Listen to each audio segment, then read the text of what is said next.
क्या है amylase? Amylase क्यों करवाया जाता है? अमाइलेज कहाँ बनता है? अमाइलेज हाई होने का क्या मतलब हो सकता है? अमाइलेज लो होने का क्या मतलब हो सकता है? किस वायल में सैंपल है? क्या अंतर है अमाइलेज और लाइपेज में? क्या यूरिन में भी अमाइलेज पाया जाता है? रिपोर्ट कैसे पढ़ें? आज हम आपको अमाइलेज टेस्ट का प्रोसीजर स्टेप बाय स्टेप बताऊंगा और रिपोर्ट भी आसान भाषा में समझाऊंगा। आप वीडियो के लास्ट तक बने रहिए।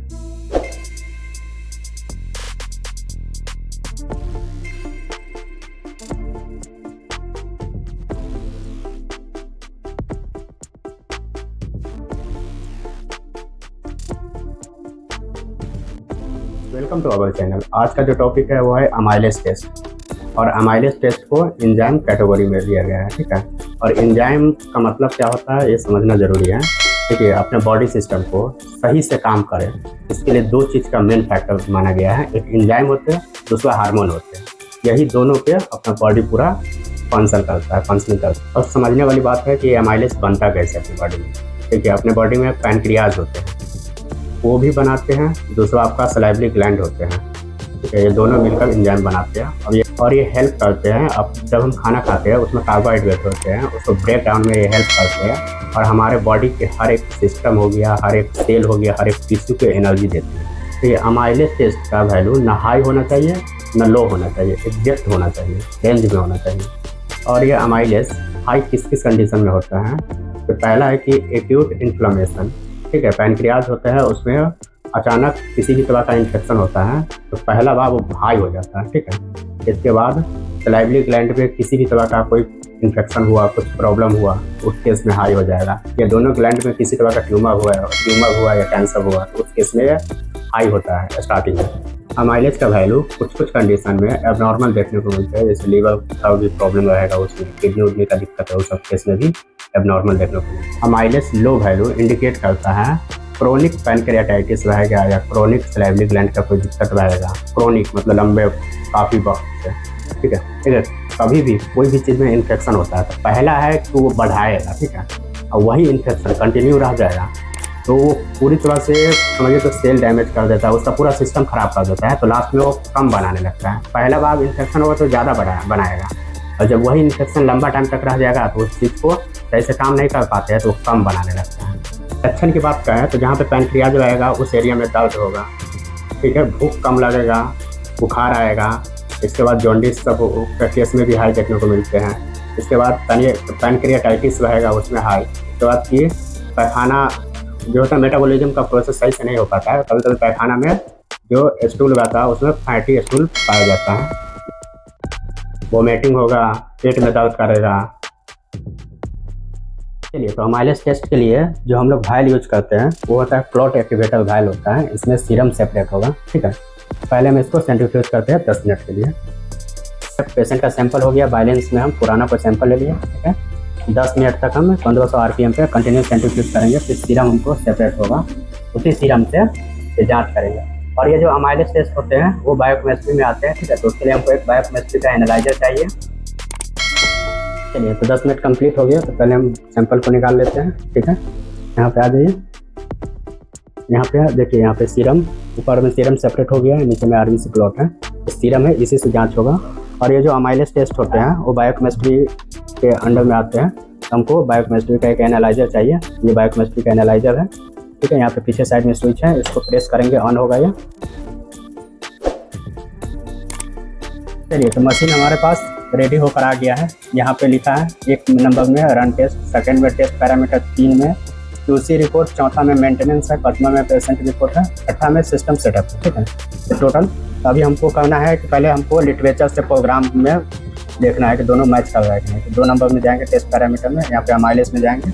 इसके बाद यहाँ पे देखिए ये टोटल चीज़ है, फिल्टर वगैरह हो गया, मोड, टोटल चीज़ को, ये जो है डायरेक्शन वगैरह सब कुछ को, नॉर्मल रेंज वगैरह सब कुछ को हम टोटल चीज़ मिला रहा है। देखिए, यहाँ पे फैक्टर, काइनेटिक फैक्टर होता है। इस टेस्ट के लिए फैक्टर सेटिंग प्रोग्राम होता है, ठीक है। इसमें कोई किसी भी तरह का कैलिब्रेटर नहीं यूज़ किया जाता है। यहाँ पे देखिए, यहाँ पे सिर्फ रिएजेंट है 6 गो।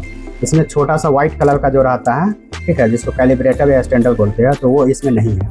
क्योंकि ये जो टेस्ट होगा उसमें पहले प्रोग्रामिंग करेंगे, इसके बाद इसमें 3 गो कंट्रोल रन करेंगे, एक हाई, एक लो और तीसरा नॉर्मल कंट्रोल। ठीक है, तीनों कंट्रोल रन करने के बाद तीनों का तीनों रेंज में आ जाएगा रिजल्ट उसका, तो मशीन रेडी हो जाता है। इसके बाद टेस्ट करने के लिए रेडी हो जाते हैं। ठीक है, तो पहले हम टोटल चीज़ को मिला लेते हैं। टोटल चीज़ तो हम देख लिए। ठीक है, इसके बाद हम प्रीवियस कर दिए, सेव कर दिए थे। इसके बाद 1 नंबर में आए, उसके बाद अमाइलेज पे क्लिक किए। उसके बाद यहाँ पे देखिए, यहाँ पे स्प्रिट वाटर दे रहा है, यहाँ पे हम पानी पिलाएंगे।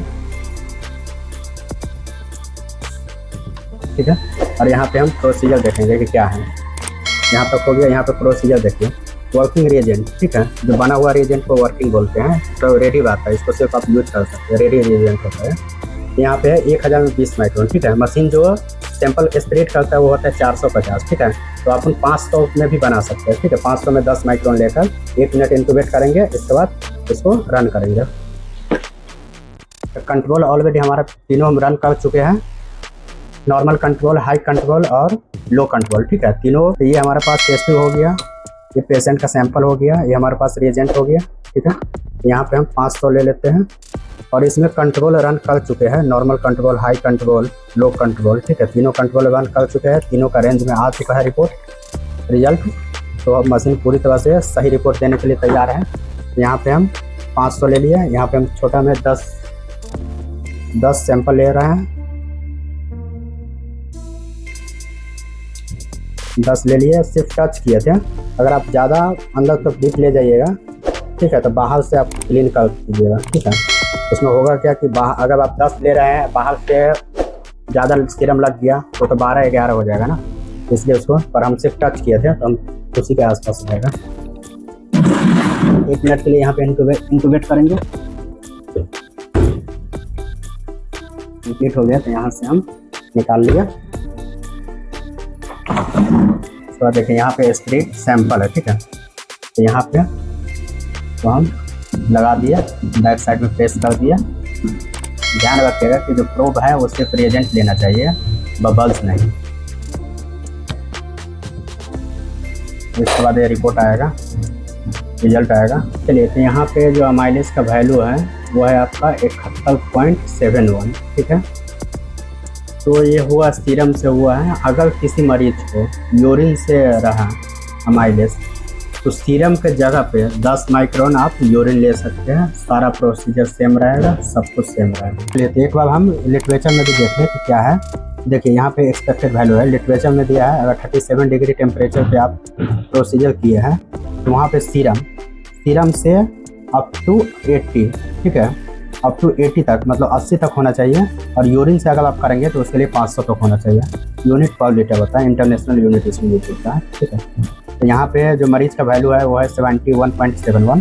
ठीक है, यहाँ पे टेक्नीशियन का काम कंप्लीट हो गया। अब इसके बाद पैथोलॉजिस्ट रिपोर्टिंग करेंगे, रिपोर्ट आने के बाद हम बताएंगे।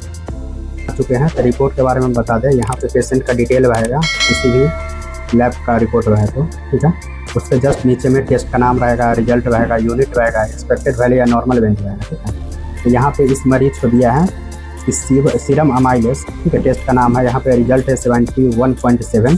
ठीक है, इसके बाद ये यूनिट है। इसके बाद इसका रहना चाहिए 9 से लेकर 80 के बीच में। ठीक है, तो यहाँ पे जो वैल्यू है वो है 71.7।